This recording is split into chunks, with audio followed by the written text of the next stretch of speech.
Well, Challenging Conversation programme came about as a result of a survey or surveys that we'd undertaken for IFI Peace Walls programme, which technically what TACIT is. TACIT's Twad Ardal and Shankill Communities in Transition. Part of the thing that we were doing was trying to increase and build confidence between both communities. Some of the surveys then indicated that 60% of people on either side of the interface weren't engaged with each other. And so we felt that we need to do something about that. How do we increase the engagement? Well, basically I grew up in Brown Square, which was at the bottom of the Shankill. And obviously in 1969 that seen the start of the Troubles. And outside my front door, I actually put up a big barbed wire fence. And that was the beginning of the two communities being split. I was 7 years of age at the time. When the Challenging Conversations came up, I wanted to participate because for the first time I wanted to meet the people who I'd had all these thoughts towards. I wanted to hear their side of the story, but I also wanted to be able to tell my side of the story, as I felt that was important. Well, my understanding of Challenging Conversations is to both bring people from troubled areas together and let them speak freely about their experience and their points of view without any inhibitions, and to do it in a respectful way, recognising that people have different points of view and accepting that those differences points of view are genuine and they're entitled to hold them.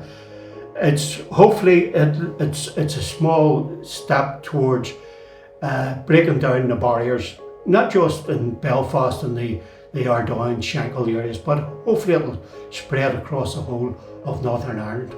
The significance as well is not about trying to change somebody's view, it's about presenting them with somebody else's view, and that's a subtly different thing. I don't think it would patronise or insult people to say that the view that you have, no matter what view that is wrong, and you must therefore change it or you must moderate more. I think it's just about exposing people to a different viewpoint, a different history, a different story, and I think that can only be a good thing. I'd never been to Crossmaglen, it's only something I'd seen on TV, so it was nice to get down and see it in real life. I've seen a memorial for Kingsmill, and then we went to the barracks and they told us the stories about the barracks and people had been in it, and it was nice to see firsthand rather than just on TV or in the news. The overall thing that I got from it was mixing with other people from different religions, and I think any of us who have participated in it have got a lot out of it and have taken a lot away from being part of it. Well, I would say break down the barriers in your mind first and then just go for it. It's really, really good, and it's a great programme to be in. I mean, you meet people you'd never met before, and hopefully you'll meet again. I have some good friends that came out of it, and I'm really glad I done it, and I would invite anybody to join it. We realised that people on the other side experienced the exact same things as we have experienced over the course of the Troubles and since then.